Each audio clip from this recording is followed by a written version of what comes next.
కొట్టు.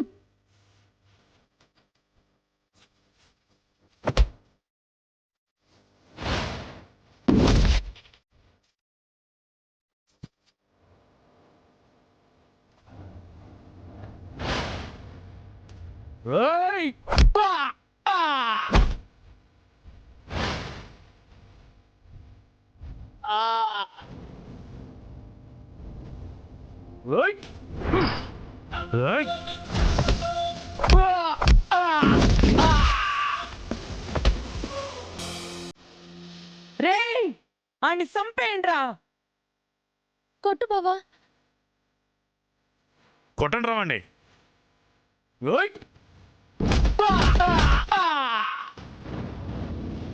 కొట్టండ్రా అని.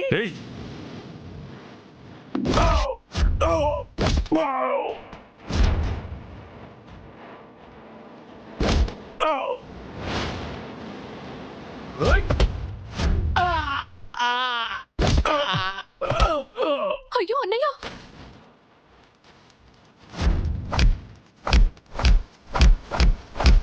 అయ్యో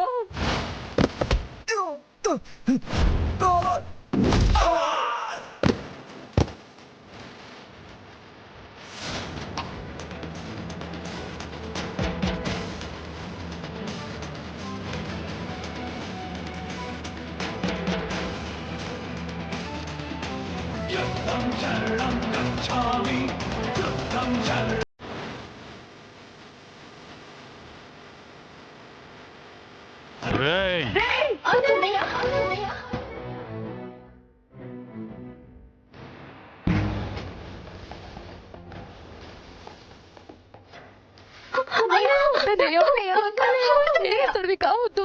నా పెళ్లి చెయ్యాలనుకున్నవాడివి. ఇప్పుడు ఇంకో చెల్లి మంగళ్యాన్ని తెంచేస్తావా? తన పసుపు కుంకాలు తుడిచేస్తావా అన్నయ్య? ఆవేశపడకు, పక్కన పడే. నా మాట విను ప్లీజ్, పక్కన పడే.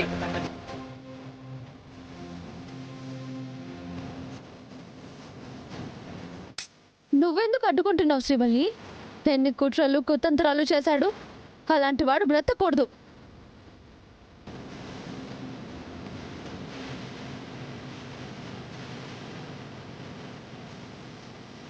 నోర్మోయ్. ఆడనుకున్నది ఒకటే, జరిగింది ఒకటే. లలితను పెళ్లి చేసుకోకుండా ఎవరి మెళ్ళలోనో తాళి కట్టేయాలి అనుకున్న వాణ్ణి క్షమించేయాలంటారా? ఏందే లలిత అని కవిత చెప్తా ఉండవు? అది మంటపంలో ఉంటే వచ్చి తలంచుకుని తాళి కట్టించుకోవాలి కదా. యాడికి పారిపోయి వెళ్ళిపోయిండదో ఏమో ఎవడికి తెలుసో. అది నీ మనవని అడుగు, చెప్తాడు. పళ్ళు రాలిపోతాయేమనుకున్నావో? సాక్ష్యాధారం లేకుండా నోటికొచ్చినట్టు వాగదు. ఆ పిల్లని పంచాయతీకి తీసుకురావడం కాదు, పెళ్లి పీటల దాకా నువ్వే ఎంట పెట్టుకుని రావాలి.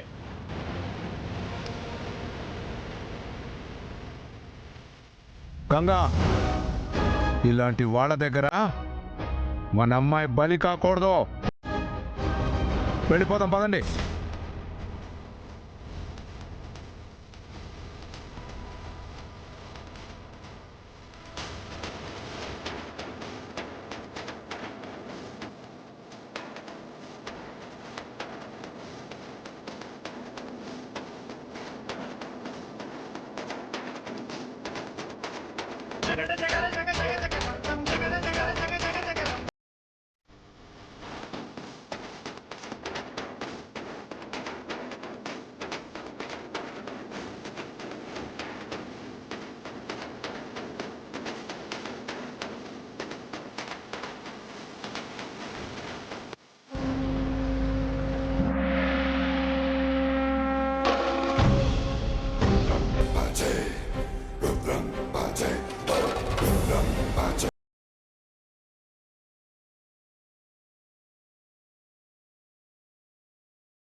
తాలి పడలేదమ్మా, నీ ఒంటి మీద మైల పడింది. దాన్ని తీసిపడేయ్.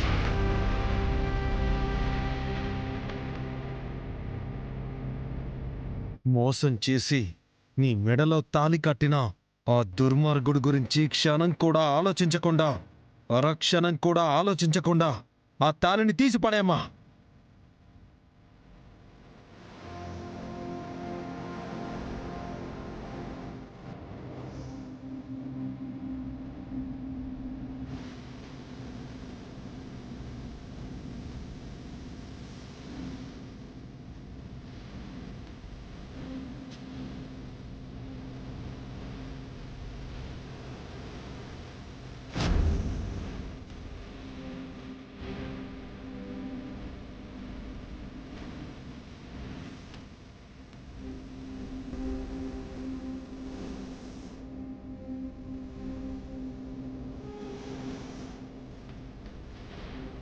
తీసేమంటే తీసేస్తావేంటి?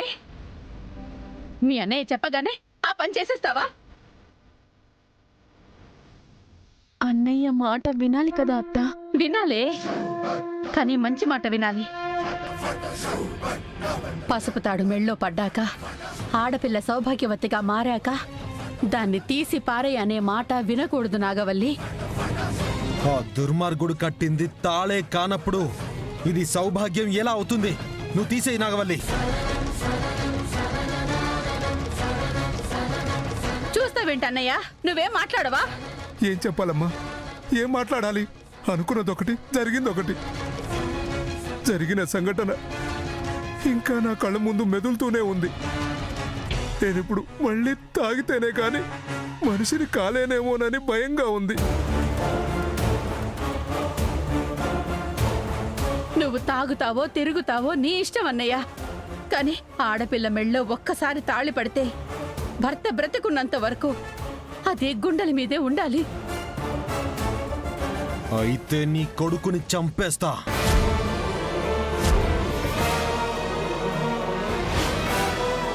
బావా,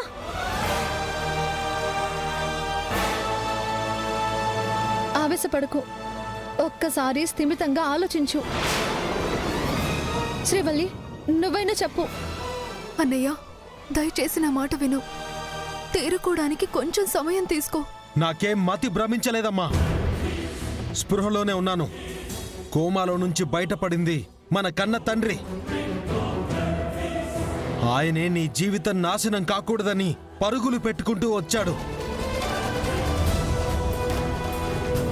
అక్కడే ఉన్న నేను నిన్ను కాపాడుకోగలిగాను గాని నాగవల్లికి జరుగుతున్న అన్యాయాన్ని పొగ కమ్ముకోవడం వల్ల అడ్డుకోలేకపోయాను.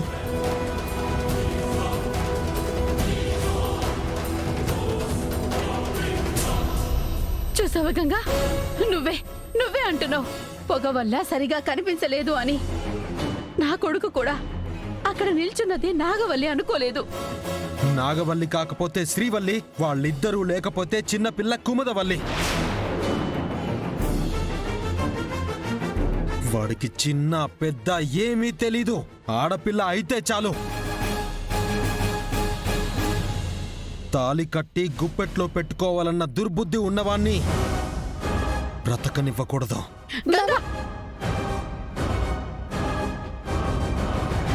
నీకు దండం పెడతానయ్యా, ఆవేశం పనికిరాదు.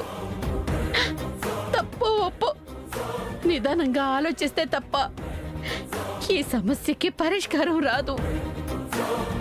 అన్నయ్య, కొంచెం ఓపిక పట్టు. దీని నుంచి ఎలా బయటపడాలో ఆలోచిద్దాం. అవును బావా, షాక్లో ఉన్న నాగవల్లిని కోలుకొనిద్దాం. ఆ తర్వాత నిర్ణయం ఏంటో. ఆపో ఆపో ఆపో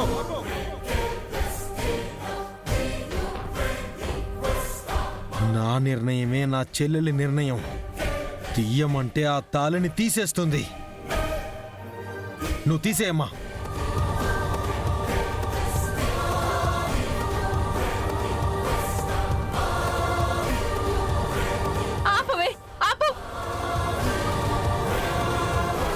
ఇప్పుడు గనక నువ్వు ఈ తాళిని తీసేస్తే నా శవమే ఇక్కడి నుంచి వెళ్తున్నా, శవమే ఇక్కడి నుంచి వెళ్తున్నా, శవమే ఇక్కడి నుంచి వెళ్తున్నా, శవమే ఇక్కడి నుంచి వెళ్తున్నా. అత్త పెద్దమ్మా ఏం మాట్లాడుతున్నావు? అవునే, నువ్వు స్పృహలో లేనప్పుడు గంగ చేత తాళి కట్టించాను. అది కూడా నీకు ఇష్టం లేని పెళ్ళే కదా. మన్ను ఆ తాళి తీయలేదే. నీలాగా నాగవల్లి కూడా ఆడదే కదా. నువ్విచ్చిన గౌరవం అదెందుకు ఇవ్వదు?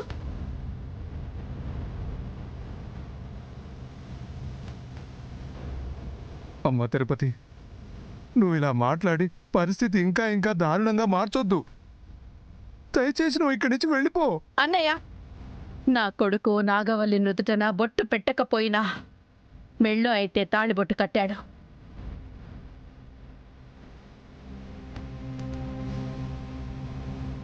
వాడు బ్రతికున్నంత వరకు అది తీసేయడానికి వీల్లేదంతే.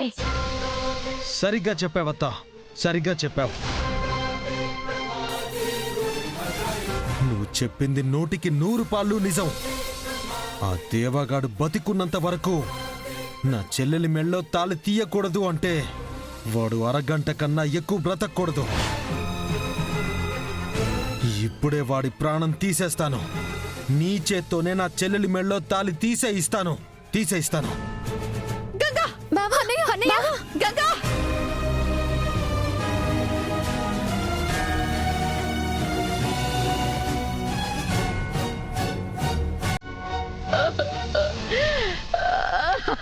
అయ్యో అయ్యో, ఎవరు వినవేంటే?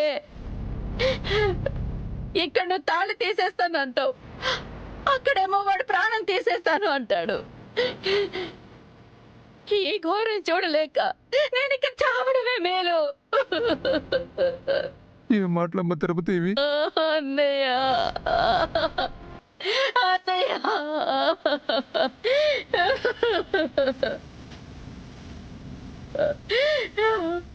అన్నయ్య, ఈనాళ్ళు నా భర్త ఎన్ని తప్పులు చేసినా నా పసుపు కుంకుమలు తుడిచేయలేదు మీరు. ఇప్పుడు నా పేగు తెంచుకున్న కన్న కొడుకును మాత్రం చంపేయాలనేసి నీ కొడుకు వెళ్ళిపోయాడు. అయిపోయింది అన్నయ్య, అంతా సర్వనాశనం అయిపోయింది.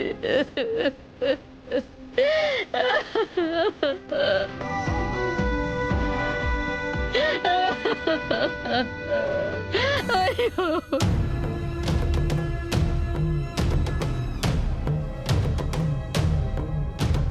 ఇప్పుడు తలకాయ బిర్రను పట్టుకుంటే లాభం ఏముంటదిరా అబ్బోడా? పెండ్లంగా చేసుకోపోయే ఆడపిల్ల తల వంచి తాళి కట్టించుకునేటప్పుడు నిజంగా అది మనింటికొచ్చే పిల్ల కాదా అని 1కి 10 సార్లు చూసుకోవాలా? గంగ మీ అమ్మ అన్న కొడుకైనా వాడిని పగోడిగానే చూస్తాను. వాడి చెల్లెళ్ళను కూడా ఇంటికాడికి రాకుండా మన స్తోమతకి వాళ్ళ స్థాయి ఈ జన్మలో కలవకుండా దూరంగా ఎట్టినావు. కానీ నువ్వు పగోడి చెల్లి శ్రీవల్లి మీద మోజుపడినావని చేసుకుంటే దాన్నే చేసుకుంటా అని బెట్టు చేస్తే నీ ఎట్టాన్ని కాదనలేకపోయాను. ఆ గంగ నీ గురించి తెలుసుకుని నీకు సెల్లెని ఇవ్వను అని మొండికేసినా దాన్ని ఎత్తుకొచ్చైనా నీ కోరిక తీరనీకే నీకు పెండ్లంగా చేద్దాం అనుకున్నాను. కానీ నువ్వేం చేసుండవు?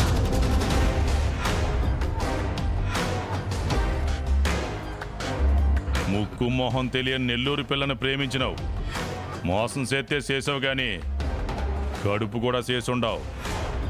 అది ఆడనే బరువు దించేసుకుని నష్టపరిహారం తీసుకుని దాని దారిన అది వెళ్ళిపోయి ఉంటే నీ ఇష్టానుసారం ఈ ఊళ్ళో నడిచేది. అన్నయ్య,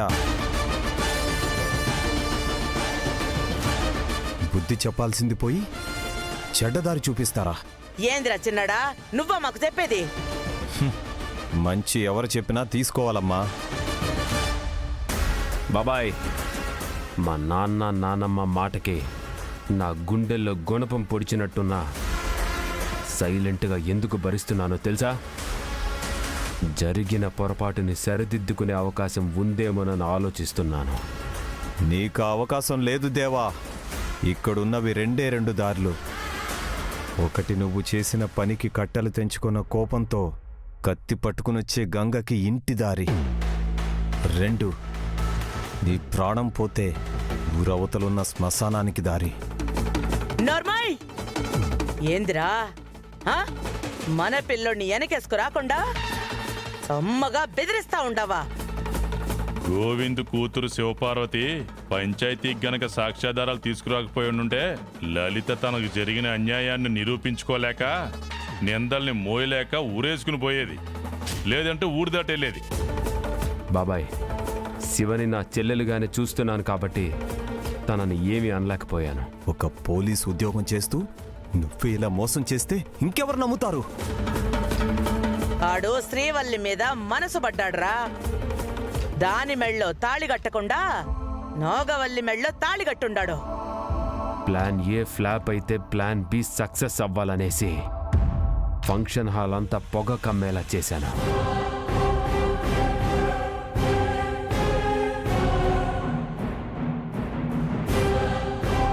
కానీ ఆ పొగ ఎక్కువై అక్కడ నిల్చున్నది శ్రీవల్లి అని పొరపాటు పడి నాగవల్లి మెడలో తాలి కట్టేశాను. అదే నువ్వు చేసిన తప్పు.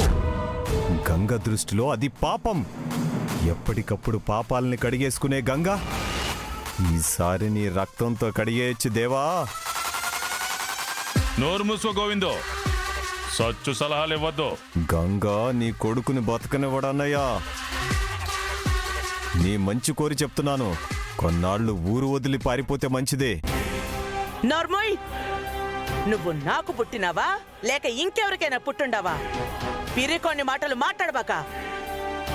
బాబాయ్, నువ్వు పక్కకెళ్ళిపో. ఏం జరుగుతుందో చూస్తాం.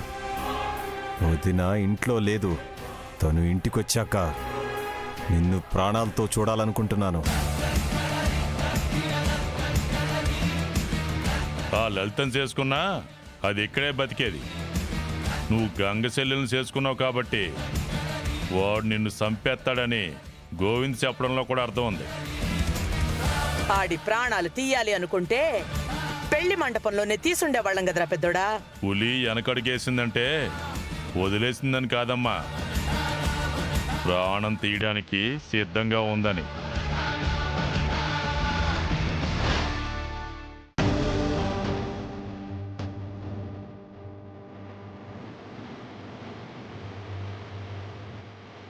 ఆసుపత్రిలో కోమాలో ఉన్న నాకు స్పృహ ఎందుకు వచ్చింది దేవుడా అని ఇప్పుడు అనిపిస్తోంది. ఎన్నాళ్ళు కళ్ళు మూసుకున్నా నేను ఈ ఘోరాన్ని చూడ్డానికి ఆ కళ్ళు తెరిచింది. ఒక కూతుర్ని కాపాడుకుందామని వస్తే ఇంకొక కూతురు జీవితం నాశనం అయిపోయింది. నేను కళ్ళు తెరవకుండా శాశ్వతంగా నా కళ్ళు మూసుకుపోయినా బాగుండేది.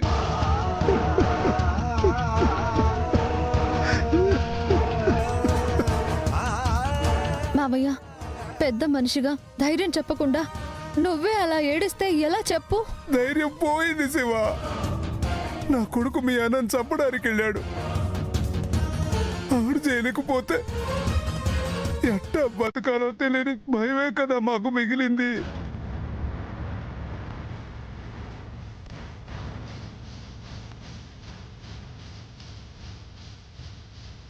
నేను నా మెళ్ళో తాళి తీయనందుకు దేవాబావుని అన్నయ్య చంపేస్తాడు. తాళి తీస్తేనేమో తిరుపతి అత్త చనిపోతుంది. ఎవరి ప్రాణం పోకుండా ఉండాలంటే ముందు నా ప్రాణం పోవాలి. నా ప్రాణమే పోవాలి. నేనే లేకపోతే ఈ గొడవలే ఉండవు కదా.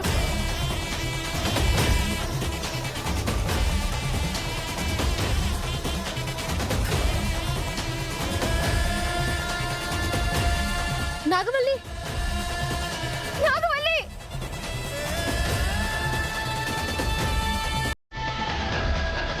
నాగవల్లి ఏదో అఘాయిత్యం చేసుకోవడానికి వెళ్తుందక్క. నాగవల్లి, ఏం చేస్తున్నావే?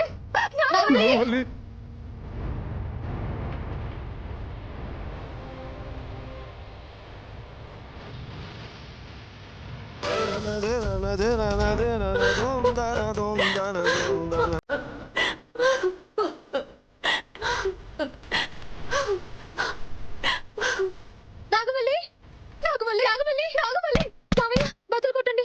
నాగవల్లి అమ్మా నాగవల్లి నాగవల్లి, తలుపు తీ.